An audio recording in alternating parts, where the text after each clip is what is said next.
Tirumala laddu కల్తీపై supreme court కీలక వ్యాఖ్యలు చేసింది. రాజకీయాలకు దేవుడిని దూరంగా ఉంచాలని, లడ్డు కల్తీపై కేంద్ర ప్రభుత్వం విచారణ జరిపితే బాగుంటుందని అభిప్రాయపడింది. కల్తీ నెయ్యిని లడ్డు తయారీకి ఉపయోగించినట్లు ఎలా తెలిసిందని, టెస్టుల కోసం ల్యాబ్కు ఎప్పుడు పంపారని సుప్రీం ప్రశ్నించింది.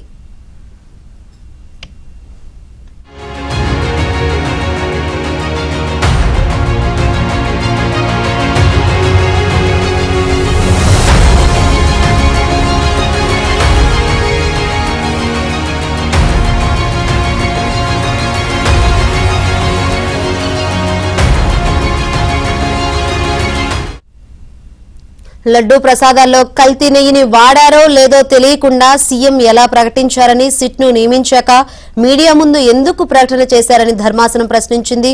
ప్రస్తుత పరిస్థితుల్లో సిట్ సరిగ్గా విచారణ జరపగలదా అంటూ సుప్రీం సందేహం వ్యక్తం చేసింది. కేసు విచారణను అక్టోబర్ 3వ తేదీకి సుప్రీంకోర్టు వాయిదా వేసింది.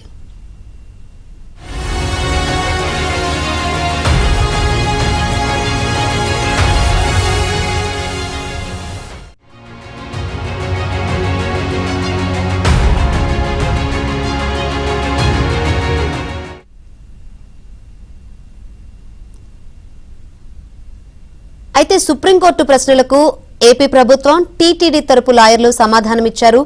లడ్డూ రుచిగా సరిగా లేదని భక్తులు ఫిర్యాదు చేశారని, అందుకే కల్తీ వ్యవహారంపై అనుమానాలు వచ్చాయన్నారు. నెయ్యి కల్తీ అయిందనడానికి ల్యాబ్ రిపోర్టులు ఉన్నాయని ధర్మాసనం దృష్టికి తీసుకెళ్లారు. కల్తీ వ్యవహారంపై ఎఫ్ఐఆర్ నమోదు చేశారని, ప్రభుత్వం ఏర్పాటు చేసిన సిట్ దర్యాప్తు కొనసాగిస్తుందని తెలిపారు.